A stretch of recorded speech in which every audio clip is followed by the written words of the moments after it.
What if the biggest power in the world is not weapons or politics, but whoever controls money itself?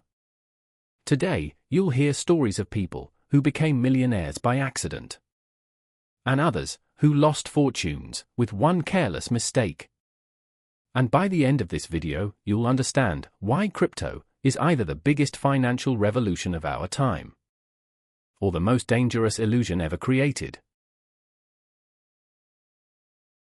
In 2009, Norwegian student Christopher Koch spent $25 on 5,000 bitcoins out of pure curiosity, then forgot about them. For years later, he discovered they were worth around $800,000. Meanwhile, James Howells accidentally threw away a hard drive containing 7,500 bitcoins, now worth hundreds of millions, still buried somewhere in a landfill. Crypto has always been a game of extremes. Some people become rich overnight. Others lose everything, chasing fast profits. And many simply forget their passwords and watch their wealth disappear forever. So what is crypto really? A financial bubble waiting to burst? Or the future of money that's already quietly replacing the old system? September 2008, New York. Bankers walked out of Lehman Brothers carrying boxes with their belongings, unaware that their layoffs would trigger the worst financial crisis since the Great Depression. Jobs vanished. Pensions collapsed. And governments printed massive amounts of money to rescue failing banks, while ordinary people paid the price through inflation and lost savings. After the crisis, many began asking a dangerous question. What if money didn't belong to banks or governments? In 2008, an anonymous figure named Satoshi Nakamoto published a document proposing Bitcoin, a decentralized digital currency where people could send money directly to each other without intermediaries. Imagine a global accounting book shared by thousands of computers. Every transaction is grouped into blocks, encrypted, and linked together into a chain. If someone tries to change a past transaction, the entire chain breaks, and the network instantly rejects the fraud. That system became known as blockchain.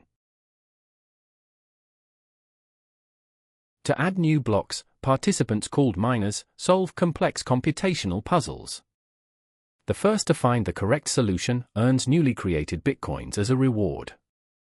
What started as a hobby on home computers turned into massive industrial mining farms, consuming enormous amounts of energy.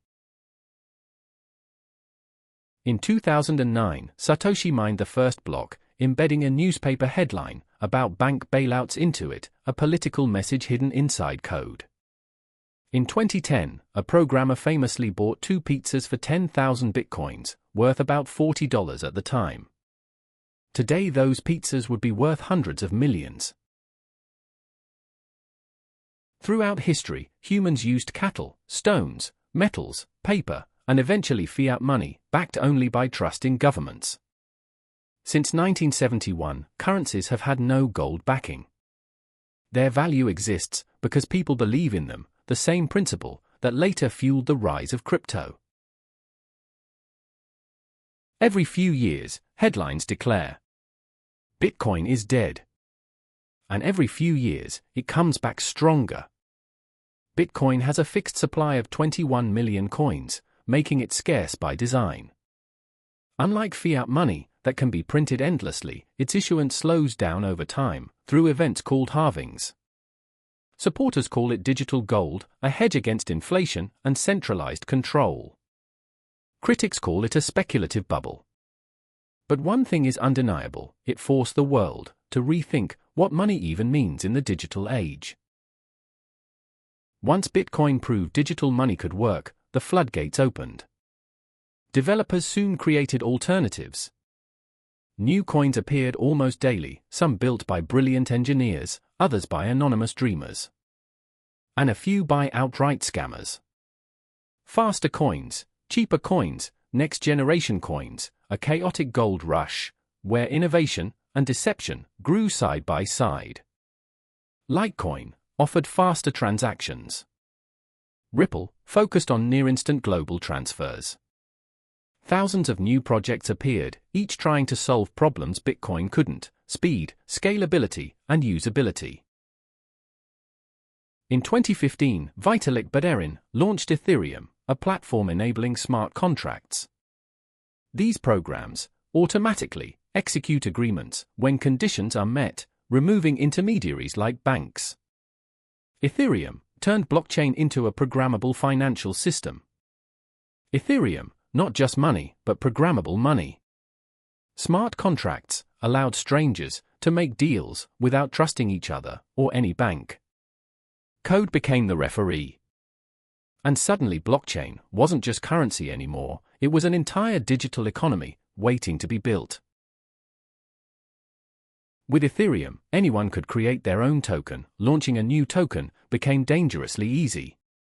The ICO boom exploded. Startups raised millions as revolutionary projects with nothing more than white papers and promises.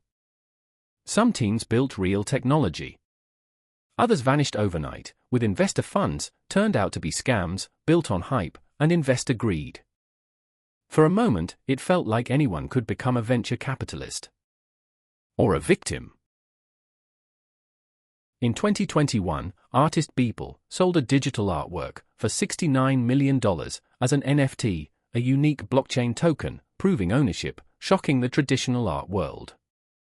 Suddenly, memes, avatars, and pixelated images were selling for life-changing sums, creating a speculative bubble that later collapsed, leaving many investors with worthless assets.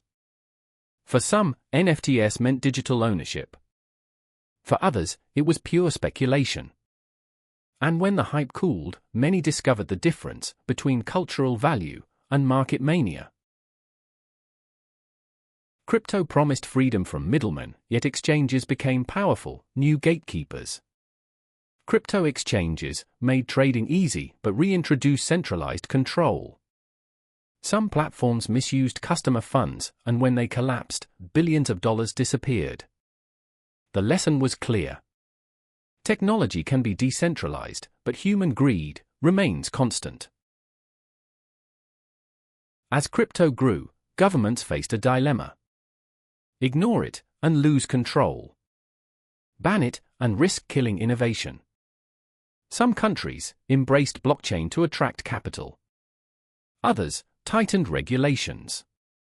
The battle wasn't just about technology, it was about who controls the future of money. The debate is ongoing.